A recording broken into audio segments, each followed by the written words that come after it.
Hey everybody, welcome back to the Real Numbers course.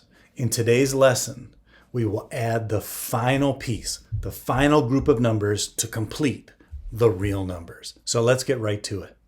We've spent a whole lot of time talking about the real numbers, and we understand most of them at this point, right? We understand who they are, where they live, who's bigger than whom, etc., etc., etc. All kinds of really important stuff about these numbers, but we don't quite have them all.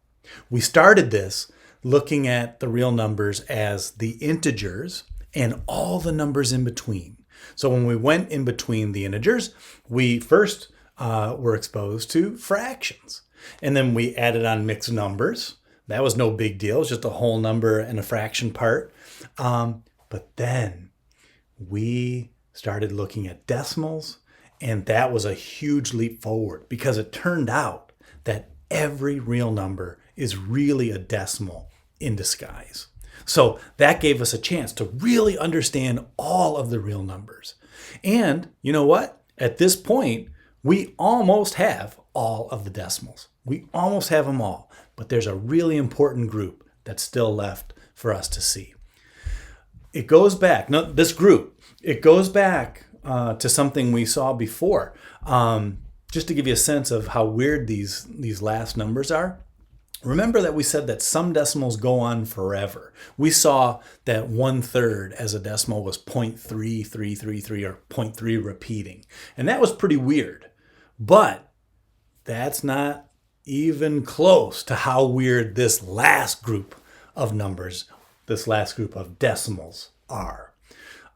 To really understand them, it might help to talk about something. You might have already dealt with these a little bit, but just in case, let's go back and make sure we're all on the same page. To introduce this weirdest of all the real numbers, I'm going to ask you to think about square roots. All right? The square root of 4. What we mean by that symbol, the square root is that symbol there. So the square root of 4, well, that's the number that you multiply by itself to get 4. All right, so if you're trying to figure out what number that is, you're really trying to figure out what number works in those two boxes there. It's got to be the same number multiplied by itself or squared. That's where that name comes from, square roots. Well, what number times itself does give you 4? 2, right? 2 will do it. So since 2 is the number that works in there, it's also the number that works there. In other words, that's what square root of 4 is. It's just 2. Square root of 4 is 2. How about square root of 9? Well, all right, that's the number that you multiply by itself to get 9. All right, so to figure out that value, you really have to figure out which single value goes in those two boxes. And this time it's 3, isn't it? So the square root of 9 is 3, since 3 times 3 equals 9. All right. Just one more, just to make sure. Why don't you take a second, try to figure out the square root of 49. You can pause it if you want. Okay, well, same idea, right? If you want to figure out what square root of 49 is, figure out what number times itself gives you 49. Turns out it's 7, right? 7 times 7 is 49, so therefore the square root of 49 is 7. All right, so not too bad, right? Pretty straightforward. Well, it turns out if you try to ask yourself, like, well, how about the square root of 2? What's the square root of 2? That's a question that totally broke open mathematics about 2,500 years ago. It was a big deal back then. And to be frank, it's still a big deal today. It's an amazing, amazing question. So let's take a look. What is the square root of 2? Well, could it be 1? Could the square root of 2 be equal to 1? All right, well, we know how to check it, right? We'd have to see what happens when we multiply 1 by itself. Well, 1 times 1 is 1. Okay, we're trying to get 2, right? We're looking for the number that you multiply by itself to get 2. So we only got 1. That means 1 is too small. 1 cannot be the square root of 2. So let's go bigger. How about Square root of 2, is it 2? Check it. Well, we got to do 2 times 2. Ooh, that's 4, isn't it? Remember, we're trying to get 2. That means 2 is too big, right? Since 2 times 2 will get us 4, we're trying to get 1. We're trying to get 2. Okay, so 1 is too small, 2 is too big. Well, let's pick a number in between them. How about 1.5? It's our next guess. Well, you know how to check it? 1.5 times 1.5. If you've got a calculator handy, that might be nice to have, and you can just punch those things in and generate these numbers. 1.5 times 1.5 is 2.25. All right? Remember, our goal is to get 2 as the product. So that's too big, isn't it? 2.25 is bigger than 2, so that means 1.5 is too big. That can't be the square root of 2. So let's lower it a little bit. We're not too far off. If you notice, we got 2.25 as the product. We're trying to get 2. So let's lower our guess a little bit. How about 1.5? We'll go down to like 1.4. Does that sound reasonable? Let's give it a shot. Check it. 1.4 on your calculator. 1.4 times 1.4. It gives you 1.96. Ooh, that's too small. That means 1.4 is just too small, just a little bit too small. Well, all right, we know now that the square root of 2, whatever the value is, it's got to be between 1.4 and 1.5. And if you look at it, I got a feeling it's probably just a little bit bigger than 1.4. It's closer to 1.4 than it is to 1.5. So how about if we try 1.41? All right, check it. Multiply them together and you get that. That means 1.41 is also just a little bit too small. So let's inch up a little bit. How about 1.42? Let's give it a try. Check it. Man, it's just a little bit too big. 1.42 is just a little bit too big. But we now know that it's between 1.41 and 1.42. So you need to pick a number between 1.41 and 1.42. And I'll pick the one right smack dab in the middle, 1.415. So check it out. Oh, it's just a little too big. Just a little too big. Whew. Okay, so what do we know?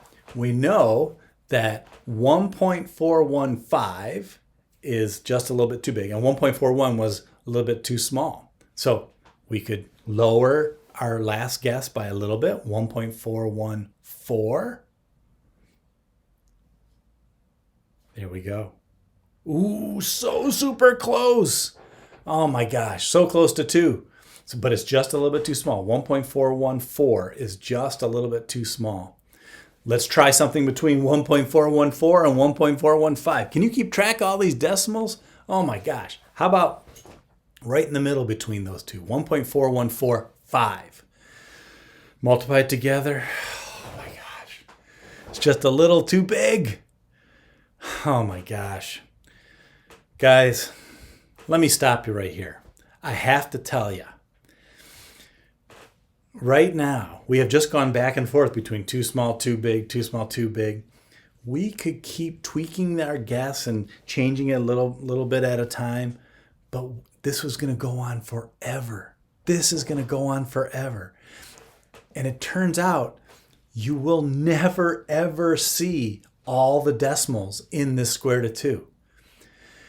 If we kept on going, we would get closer and closer and closer and closer to the real value, but we'd never be able to see the real decimal. It goes on forever. Now, that's not new, but what is new is that it goes on forever and it never repeats a digit or a block of digits. It goes on forever, it never stops, and it never repeats. So it's way different than 1/3. That went on forever, but it repeated. This guy goes on forever and never repeats. That's pretty amazing. So I've written down the first few decimal places, quite a few decimal places of square root of 2. But it keeps on going. And if you notice, there's no block of digits. We don't get to use that bar. This is a crazy number, okay? In fact, We call these crazy decimals the irrational numbers. Irrational. So we even give it a name that looks like saying that they're crazy. It's pretty amazing. All right. So we've got this square root of 2 guy. Man, he is bizarre. Here's a weirder thing. Oh my gosh. Even though the decimal never stops and never repeats, there is a precise spot on the real number line where square root of 2 lives. And we just filled that hole by figuring out this square root of 2 is this weird number that we haven't seen, this weird decimal we haven't seen yet. We're sort of filling in that hole on the real number line. How about this? How about square root of 10? Well, a moment ago, do you guys remember we said square root of 9 is 3, right? Because 3 times 3 gives you 9. So square root of 10 is probably just a little bit bigger than square root of 9. So it's probably a little bit bigger than 3. So it's got to be between 3 and 4. 3 times 3 is 9. It's too small. And 4 times 4 is 16. Much too big. So square root of 10 is between 3 and 4. And in fact, if we did that same procedure, just trial and error, we would find that we get this number like 3.16227766601, blah, blah, blah. It never stops, never repeats. So square root of 10 is another one of these irrational numbers. By the way, we're hanging out in a pretty famous area with square root of 10, 3.16 something. There's another irrational number that's right in that area on the number line. It's called pi. Have you guys heard of that? Yeah? Yeah, it's a number that comes up in geometry a lot. And we give it this symbol because its decimal form goes on forever and never repeats. In fact, it kind of looks like this at the beginning and just keeps on going, never repeating a block of digits, just like square root of 2 and square root of 10. They are so crazy. All right, with these irrational numbers, we now have all the real numbers. The real numbers are the integers and all the numbers in between. And now we understand how insane and crazy these numbers in between can get. Okay, some of them are really easy to understand, like 1/2 and the other fractions and the mixed numbers. But now we pick up these other guys. In fact, their decimal expansions never stop and they never repeat, and they aren't fractions. Oh my gosh, we got them all. There they are. Look at them. And that's just a smattering of the real numbers that we have there. Whew. Man, nice work. Nice work. We're at a point now where we've got all the real numbers, and you are set to go on to the next step. Operating on them, and then studying those operations to get into algebra. Excellent work, guys. It was a pleasure talking about the real numbers with you. Take care.